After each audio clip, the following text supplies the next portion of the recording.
Jedinstvena škola umjetnosti i dizajna na području Slavonije sredinom svibnja 2012. godine konačno je doživjela dugo iščekivanu promjenu svoga naziva. Nekadašnji naziv Škola za tekstil, dizajn i primijenjene umjetnosti Osijek otišao je u povijest, a novim nazivom Škola primijenjene umjetnosti i dizajna Osijek dovršena je konačna preobrazba institucije koja je nekoć sadržavala zanimanje tekstil. Tekstil više nije dio škole koja se sada temelji na 4-godišnjim programima i pripremi mladih likovnih talenata za fakultetsko obrazovanje i rad na području umjetnosti i dizajna. Ova škola je nekada bila tekstilna škola i još uvijek je neki zovu tekstilnom, no od ove godine smo u potpunosti postali umjetnička škola. Imamo u planu širiti asortiman zanimanja u našoj školi, budući da postoji veliki interes za fotografski dizajn i dizajn keramike. U našu školu upisuju se učenici specifični, budući da se traži likovni senzibilitet koji se provjerava provjerama sposobnosti, crtanja i slikanja. A radove koje učenici naprave u školi prilikom tih provjera sposobnosti ocjenjuju naši akademski umjetnici. Učenici se mogu upisati na sve fakultete nakon što polože ispite državne mature, ali naši učenici specifičnog likovnog senzibiliteta dakako maštaju o tome da se upišu na likovne akademije. Godine 1994. dovršeno useljenje u novu školsku zgradu na današnjoj adresi Krbavska BB. Godinu dana kasnije u školskoj godini 1995-96. u program je uvršteno prvo zanimanje iz područja likovne umjetnosti i dizajna, smjer dizajnera odjeće koji i danas postoji. To je jedan od jednako vrijednih umjetničkih smjerova gdje se naši učenici od 1. do 4. razreda uče, obrazuju, uče vještine i stječu znanja koja će im biti potrebna ukoliko se žele baviti odjevnim dizajnom, ukoliko žele se baviti kostimografijom, scenografijom i sličnim područjima. Dakle, danas svi mediji od tiskovina do televizije, filma, kazališta, slobodnih scena, plesnih grupa, umjetničkih ansambala, klasične glazbe, etnoglazbe, svi pjevači trebaju svog stilistu, svog modnog kreatora.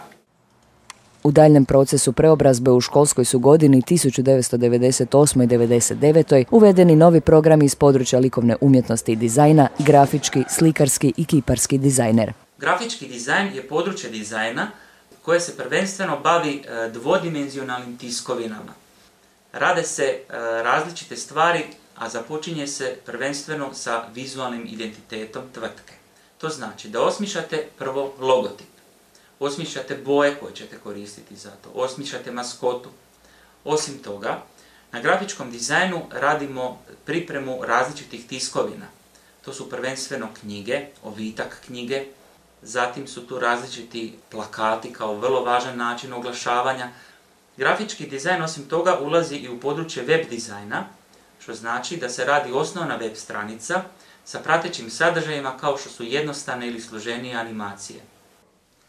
Dakle, slikarski dizajner ili slikarski smjer je smjer u kojem učimo sve slikarske tehnike do sada. Dakle, sve što se uključuje u slikarstvo. Teško je odvojiti slikarske tehnike od same tehnologije što mi nekad u programima radimo.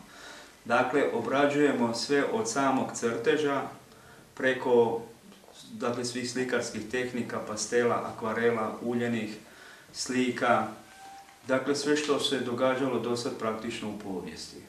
Tako da jako puno ovisi o kontaktu učenik i profesor, jer drugačije nije moguće. Ukoliko učenik negdje zapne, profesor ne može dati povratnu informaciju, ne možemo to razvijati dalje. Dakle, na nastavi plastičnog oblikovanja, kada se upiše naša škola umjetnička u Osijeku, dakle, na nastavi plastičnog oblikovanja u 1. razredu uče se osnove dakle, kiparstva. Plastično oblikovanje samo po sebi podrazumijeva dakle, rad sa kaširanim papirom, rad sa žicom, rad sa glinom, rad sa gipsom, Dakle, svi su se ranije susretali sa time, sa kiparstvom, jer svi smo odrasli uz plastelin, uz play-doh i sa njim se oblikuje, znači sa rukama trodimenzionalno. Kaže se da je kiparstvo jedna od onih umjetničkih grana koja je malo teže, dakle, teže je raditi, jer se mora sagledavati sa svih strana. Dakle, nakon te prve osnove u prvom razredu kod nas se može upisati smjer kiparskog dizajnera, dakle onda se proširuje to znanje o kiparstvu. Program škole nastoji omogućiti učenicima najbolje moguće obrazovanje s područja umjetnosti i dizajna uz pomoć najosnovnijih materijala i brojnih radionica te zadataka koji podižu likovno promišljanje na višu razinu. Prvi je razred 4-godišnjeg programa za sve učenike isti, kao opći smjer tijekom kojih ih se uvodi u područje likovne umjetnosti i dizajna te upoznaje s pojedinim zanimanjima koja mogu odabrati u daljnjem školovanju. Ponuđena su zanimanja koja učenici biraju u 2. razredu: aranžersko-scenografski dizajner, dizajner odjeće, dizajner unutrašnje arhitekture, grafički dizajner, kiparski dizajner i slikarski dizajner. Znači vi još niste stigli do toga?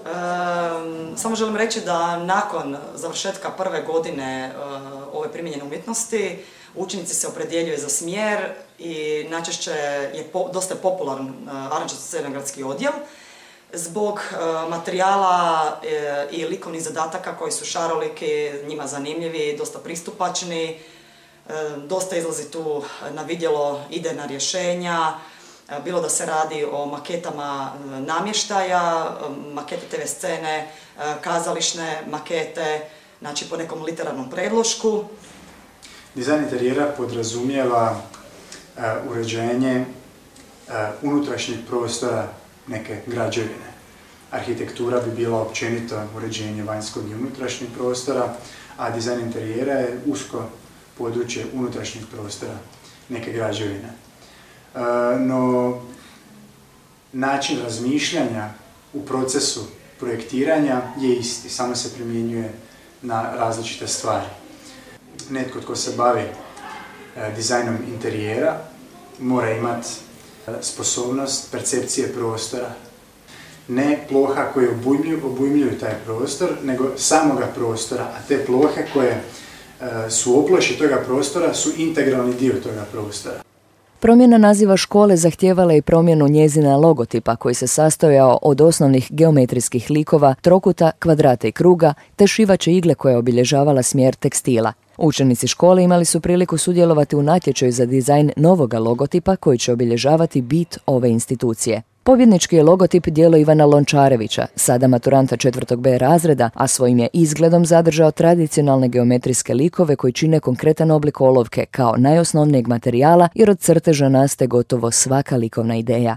Da, bio je znači stari logotip koji je sadržavao elemente kruga, kocka i trokuta i naš je zadatak bio da napravimo novi logotip koji se bazira na tim starim elementima, znači krug, kocka i trokut. To je naš zadatak bio, da napravimo nešto novo, nešto svježe i jednostavno da napravimo neki novi logotip koji se bazira na tim elementima. Novi vizualni identitet otvara i novu stranicu koja vodi školu primijenjene umjetnosti i dizajna Osijek u svjetliju i još uspješniju budućnost koja će se ostvariti kvalitetnim radom i rezultirati u uspješnoj budućnosti naših učenika.